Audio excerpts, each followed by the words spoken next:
Welcome to Let's Recap, your go-to channel for thrilling movie recaps.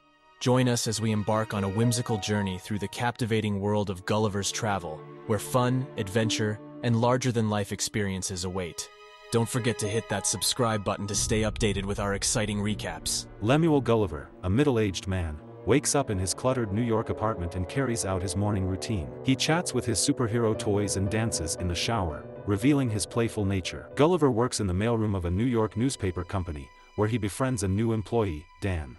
As Gulliver's boss in the mail department, Dan is promoted to head of the department on his first day, while Gulliver has been stuck in the same position for 10 years. As they deliver mail, Gulliver encounters his longtime crush, journalist Darcy Silverman. He has liked her for years but has never confessed his feelings. Distressed by Dan's promotion, Gulliver starts heading out of the office when he notices Darcy working late. He finds the courage to approach Darcy to ask her out but, feeling nervous, grabs a random paper from her desk instead. Darcy asks if he wants to apply for a travel writing assignment, and Gulliver agrees, promising to submit a travel blog the next day. At home, Gulliver plagiarizes several online articles for the blog. Darcy is impressed with his work and assigns him a new task: to travel to the Bermuda Triangle and write about the mysterious disappearances of ships. Eager to impress Darcy, Gulliver agrees, and she arranges a contact and a boat for him. Upon arriving in Bermuda, Gulliver is taken to a rented boat and shown how to operate it. He sets sail for the Bermuda Triangle, enjoying his time by reading magazines and drinking Coke until he falls asleep. He wakes up to a massive wave and an approaching sea storm. A giant whirlpool engulfs Gulliver and his boat, and the screen goes black. When Gulliver awakens, he finds himself bound and surrounded by tiny men,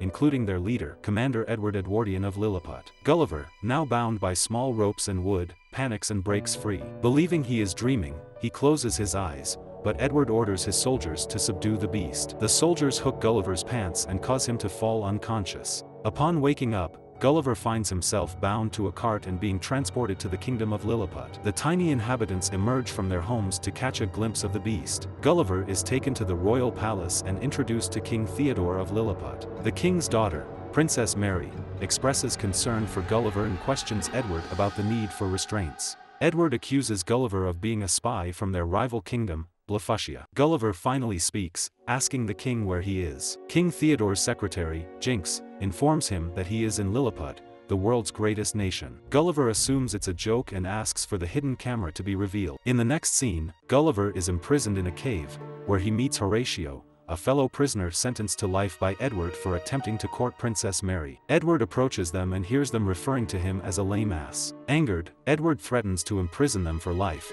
but Gulliver claims lame ass means someone brave. Satisfied with the explanation, Edward takes the prisoners to a field and harnesses Gulliver's strength to plow it with a machine. Suddenly, two bell rings signal a Blefuscia attack. The invaders attempt to kidnap Princess Mary and set the palace ablaze. Edward rushes to the palace, ordering others not to save the princess as he wants to be her rescuer. However, Horatio urges Gulliver to save her, as Edward won't make it in time. Gulliver easily defeats the Blefuscian soldiers and rescues Princess Mary. As the king and his secretary find themselves trapped in a fire, Gulliver extinguishes the flames by urinating on the building. When the fire is out, and King Theodore is saved, everyone applauds Gulliver. The king releases him and Horatio from imprisonment, expressing his gratitude for Gulliver's bravery. He also invites everyone to a feast that night to celebrate the event. Edward, however, is furious to see someone else receive praise for their courage. At the feast, the king asks Gulliver about his origins, to which he replies he is from Manhattan. The people of Lilliput assume Gulliver must be the president of Manhattan,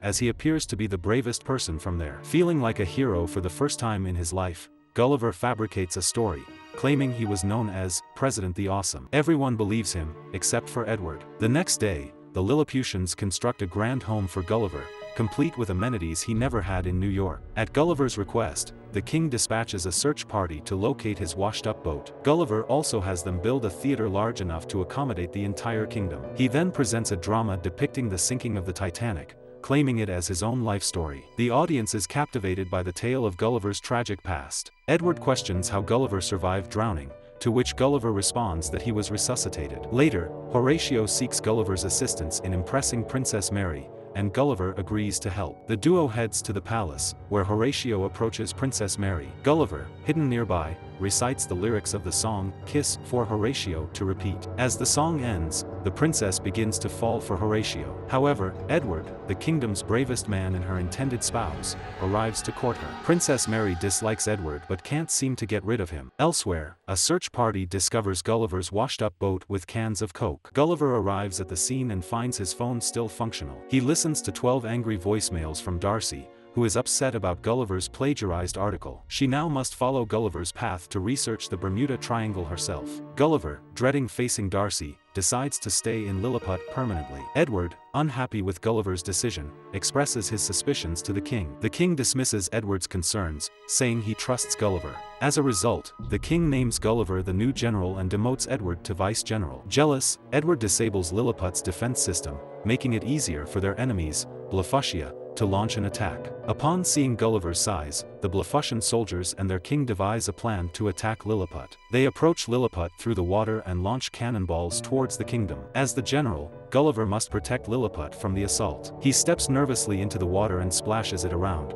shielding himself from the cannonballs, which have no effect on him due to his immense size. Ultimately, Gulliver defeats the Blefuscians and becomes Lilliput's savior. In gratitude, the people of Lilliput cater to Gulliver's every desire. They construct a miniature Times Square to make him feel at home and even adopt his style of clothing. Soldiers are assigned to groom him and provide massages. Meanwhile, Edward, who has been courting the princess, forcefully enters her chamber, insisting that it is his right. The princess finally admits that she doesn't love him and wants him to stop pursuing her. Angered, Edward departs for Blefuscu to seek their king's assistance. Edward's men discover Gulliver's "Build Your Robot" book from his boat. The Blefuscian king agrees to help Edward construct a robot to battle Gulliver. A few days later, Gulliver is in the miniature Times Square when the palace bells ring, signaling an invasion. Gulliver prepares to face small enemies but is taken aback when a giant robot, controlled by Edward, confronts him. Edward challenges Gulliver to a duel, leaving Gulliver with no choice but to accept. Despite his efforts, Gulliver is no match for the powerful robot,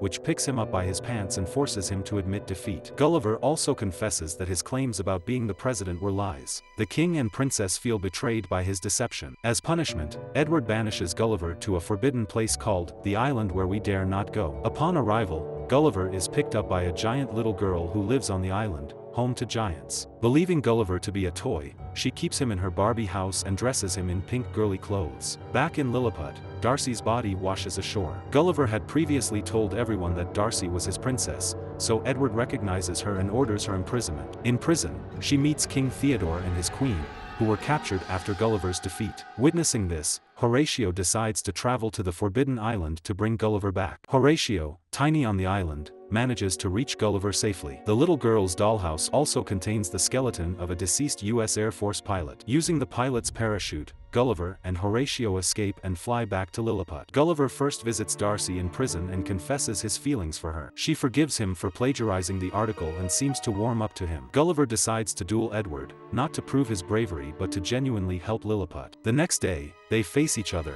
with the stakes being control of the kingdom. If Gulliver wins, Edward must return the kingdom to King Theodore. If Gulliver loses, Edward will destroy the kingdom. The battle commences, but Edward quickly gains the upper hand. Horatio comes to Gulliver's aid, infiltrating the robot and defeating Edward from within, causing the robot to lose power. Gulliver then triumphs, prompting the crowd, including Darcy, to cheer. Horatio's bravery earns him permission to court Princess Mary, and they share a kiss. However, the crazed Edward takes the princess hostage, but she fights back and overpowers him. Darcy then kisses Gulliver for the first time. As King Theodore and the Blefuscian king are about to restart the war, Gulliver intervenes, successfully making peace between the rival nations by reciting Edwin Starr's War. Gulliver and Darcy then return to New York City on their repaired ship. A few weeks later, Gulliver has become a travel writer and is in a happy relationship with Darcy. The movie concludes as they walk out of Darcy's office hand in hand. Thanks for watching, like and subscribe for more videos.